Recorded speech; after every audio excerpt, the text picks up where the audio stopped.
everybody. I'm back. I'm gonna say I'm good. I'm gonna record it. If it's awful, I'll just do it all again. I'll just do it all again. Hi everyone, I'm here. In case you didn't realize, I really like movies, especially horror movies. Horror is my favorite genre. I think I've said that about 80 times and I'll continue to say it until I die. So I really like horror movies, even bad ones, like Final Destination. Also, Final Destination 2, Final Destination 3, The Final Destination, and Final Destination 5. So, Final Destination. We all know it. We all love it. Do we? We do. That was the saddest sound you've ever made. I watched Final Destination. I watched all 5 of the movies with my friends Ronnie and Ethan, and I'm gonna talk about all 5 of them, and I'm gonna rank them. And no, you do not need a second opinion. This is the only ranking of these movies. This is the only acceptable ranking of these movies. A little bit about Final Destination. If you don't know the basic plot of the movies, I'm not gonna go over them individually because really there's no point in doing that because they're all like the same movie. It's these characters in their final destinations. The first category I'm rating them in out of 10, all of this is out of 10, is the disaster. The second is the following character deaths. The next one is the characters, how well they're written / how well they're acted. And then the next one, the final one, the most important one, is Tony Todd. Is he in the movie? That's it. That's all you have to do to get points in this category. And I am very sad to say that some of them got no points at all.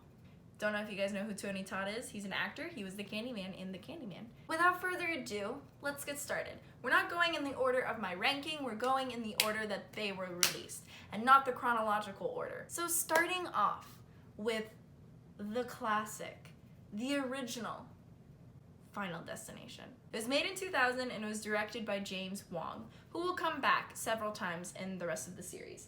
And he's a very important person because he's directed the first one. Final Destination, in all honesty, cultural reset. Gonna be completely honest, I'm gonna say it. Final Destination was a cultural reset. Spoiler alert, these came out over 10 years ago. It was great. It was fine, it was mediocre. So for the disaster, the opening disaster, this one's a plane crash. And it's referenced about 1,000 times in the rest of the series, including the one that's actually a prequel. Spoiler alert, it's a plane crash, except the plane doesn't crash, it just, like, combusts. So for the disaster on this one, it gets a 10 out of 10. It's totally unrealistic, super convoluted, and, like, way too easy to figure out. It's the best. So then the following character deaths, I'm gonna give this one an 8 out of 10, because they were very convoluted, they were very interesting. However, they're not super memorable, so I docked 2 points. Then our next category, characters and acting. I gave it a 4 out of 10, which I think might be a little generous, and all I wrote for this was Cardi B, which is a quote from the movie. So, yeah, it was fine. I mean, it's 2000. Final category, Tony Todd. Was he in the movie? Yes, he was in the movie. 10 out of 10. I gave it +3 bonus points for Clear Rivers because she becomes a reoccurring character. And then she dies in the second movie. But she's in 2 movies, so I gave her +3 points. And then I docked 2 points because it has, in my opinion, the most unlikable protagonist. Because he's just sort of like there. Final Destination, the first Final Destination, has a total score of 31 out of 40 points. Not bad. Not bad at all. Moving on to Final Destination 2, which was made in 2003, and it was directed by David R. Ellis. The first disaster, I gave it an 11 out of 10. It was a pileup, like a highway pileup, which is classic. It's a timeless choice. You can't go wrong with a highway pileup. I absolutely loved it. It has some of the most iconic scenes in the Final Destination universe are from this one. Oh, I gave it a +3 bonus for practical effects because I'm a huge fan of Dead Meat with like that channel, especially the kill counts with James A. Janice. I learned from the kill count for Final Destination 2 that a lot of this stuff was shot practically. Moving on to the second category, the following character deaths, I gave him a 9 out of 10. You know, they have changes from like really drawn out deaths to super sudden ones. Yeah, so I'm almost positive in Final Destination, they all kind of blurred together. But I'm pretty sure in Final Destination 2 is the one where a plate of glass falls on the kid and he folds like an accordion. They shot that practically. It's either in 2 or 3, I'm almost positive it's in 2. But that alone, it blew my mind. They shot it practically. They had a dummy and they took it over and over and over again until they got the shot of him folding like they wanted. I was like, this is sick. Well, the characters and acting, I gave it a 2 out of 10. I didn't like not a single person in that movie did I enjoy. They were all really annoying. +4 for Tony Todd though. And then I gave +1 for Clear Rivers being in this movie as well. So then Tony Todd, was he in the movie? Yes, of course he was in the movie. 10 out of 10. He was in the movie. For my notes, I just want you guys to see this. I wrote Tony Todd, 10 out of 10 was in the movie. That's what I wrote. That gives us a final score of 43 out of 40 possible points. Did I care about making things add up to 40? Absolutely not. So then moving on to Final Destination 3. It was made in 2006. It has some of the most iconic deaths, like a lot of the ones that you see. Probably this one and number 5 are clips you see on like those Instagram film accounts who are like, check out this cool clip. And it's like in the format of a tweet, but it's not actually a tweet, you know what I'm talking about. A lot of those scenes are from this movie and Final Destination 5. So I gave it a +1 for the original director, James Wan Comes Back. This was directed by him. And then a +5 on the DVD, there's a bonus feature that lets you choose your own adventure. That's so cool! I gave it +5 for that alone. So the opening disaster is pretty boring. I don't have any complaints about it, so I gave it a 10 out of 10 because I don't have any complaints and I feel bad docking points if I don't have a specific reason to. Like, it wasn't super memorable. It's a roller coaster crash. I'm like, that seems kind of basic, but whatever. I like how I didn't think a highway pileup was basic, but I think a roller coaster crash is basic. I have very strong opinions on things people shouldn't have strong opinions on. Plus Mary Elizabeth Winstead's in this movie, so you know it's gonna get a decent score. So the deaths, a 6 out of 10, because I remember 2 of them, so I gave each of those 3 points. Characters and acting. I gave it a 5 out of 10 solely for Mary Elizabeth Winstead. It wasn't super well written, but it wasn't as poorly written as like the first one or something. So like, so this is a decent movie. And then Tony Todd. Was he in the movie? Technically. He was not physically in the movie, but there is this giant devil statue at the county fair that the roller coaster's at and stuff, or the amusement park or whatever, I don't really know. But, and it says it has some lines. The devil has some lines. And Tony Todd is the voice of the devil. So technically he's in the movie, but he's not physically in the movie, so I gave him 3 out of 10. And then +1 for still including him. And then there are some other bonus points thrown around, but they're not really that important. My total for this one was 32 out of 40. So just barely better than Final Destination. The Final Destination. Made in 2009, director David R. Ellis. But Caitlin, aren't there 5 movies? This is only the 4th movie. Yeah, I know. They called it The Final Destination because they thought they were gonna cut it there, and then they didn't. It got -3 points right off the bat for being named like that. I know that they couldn't tell, like they can't tell that they're gonna make another one. If they think this is the end, why not name it like that? But like still, it just makes me mad. -2 for Hunt, who's played by that dude from DC's Legends of Tomorrow. Isn't that what that show's called? And then, but I gave it +5, so that kind of balances out. We're back at 0 now. For the wicked opening credits. The opening credits is like really cool. I honestly can't even remember what the oh, okay. Sorry. Okay, the opening disaster. And I gave it a 3 out of 10. I gave it a 3 out of 10 because it's a race car, a racetrack crash. There it is. It's like a pileup that ends up going into the audience, and I'm like, okay. But I gave it a +2. One of those points is for the cowboy man. He wears a cowboy hat. And he has a southern accent, and that's it. He dies in the opening scene, but I still gave him points anyways. And then the other point was for these two little boys who like should have ear coverings on, because when you're at a racetrack it's very loud. And they're little boys, they're like 8, I think. And their mom gives them tampons to put in their ears, and they do it because they don't know what that is. She laughs at them. She thinks it's funny. She's pranking them. So I gave them a point just for being there, because that was fun. And then they got a bonus 3 because later in the movie they have a second disaster, which is super. It makes absolutely no sense. Makes no sense at all. And then the character deaths get a 10 out of 10. There's great comedic timing on a lot of them.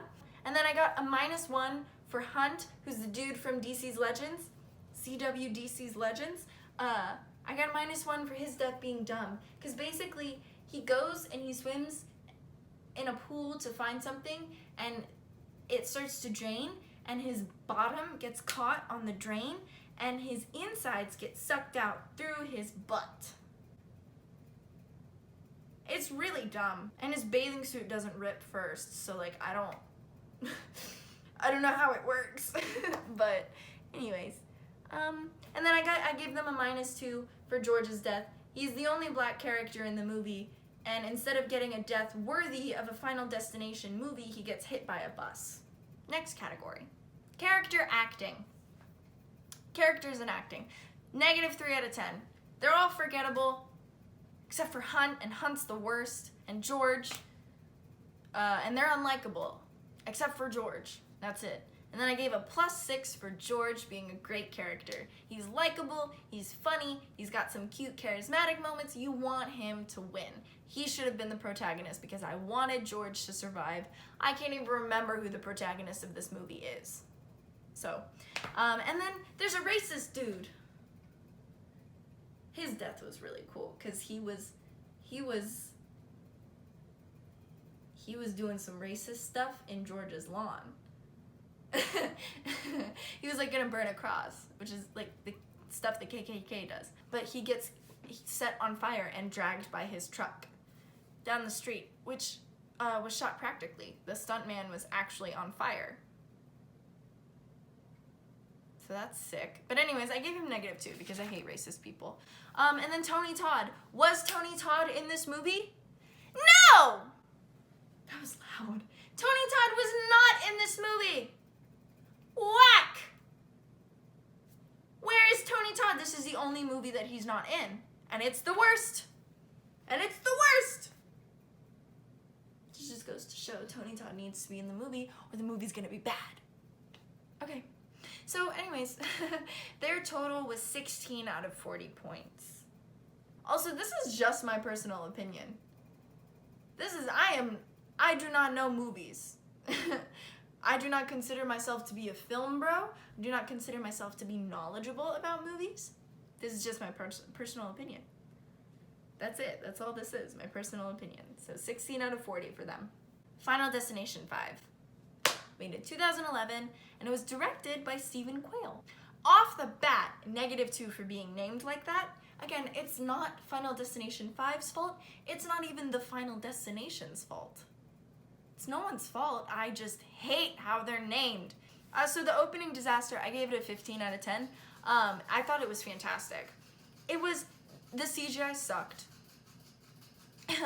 But it was really good at building tension, which is something the other movies hadn't done. They hadn't built tension. We just knew that something bad was gonna happen, and then it happened. But like with this one, it's nerve-wracking to watch it. With the other ones, I think the reason is because they had no chance of escaping. They couldn't help it. They were on a plane. They were driving a car. They were on a roller coaster. Like, this one, they have a chance to escape and they don't. And that's the messed up part about it. It's so good at building tension. And I love a good bridge collapse. Then the character deaths, 15 out of 10.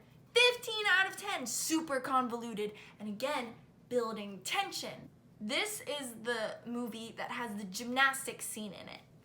Characters and acting, 10 out of 10, no complaints. None of them were like awesome people, but I did root for some of them. None of them were forgettable. Well, none of them were like super memorable, but it wasn't bad. Tony Todd, was he in the movie? You bet he was in the movie. 20 out of 10. He had more than one scene. He was in more than one scene. It was a great twist. I'm pretty sure Tony Todd is death. +6 for the twist at the end where we find out that this actually happens before Final Destination. This happens before the plane crash. This is the first time in this universe that death does this.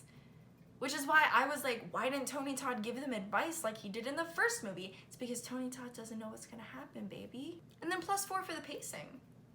It was really good pacing. A lot of them seem kind of like it's just like hitting you with a death and a death and a death and a death, and you're like, whoa, can we chill out? Can we get a little bit more plot?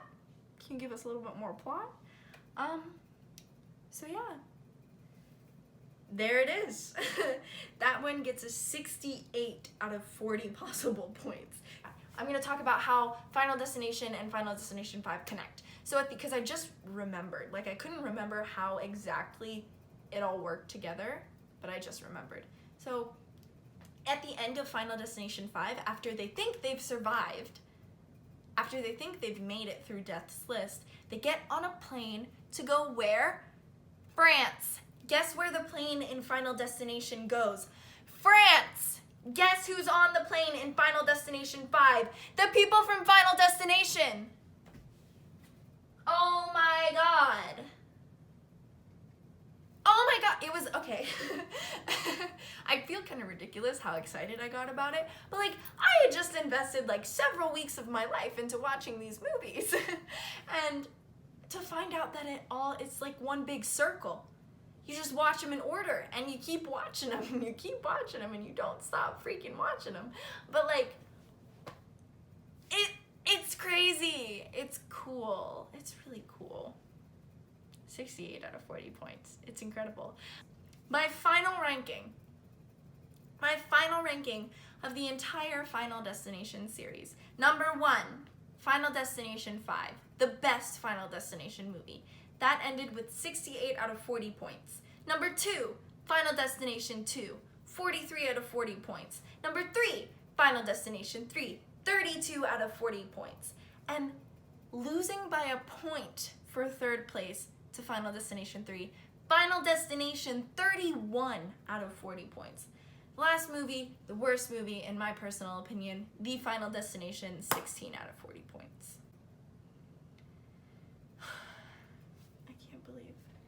I actually just spent that long watching the movies, ranking the movies, analyzing these movies, and then filming a video on it.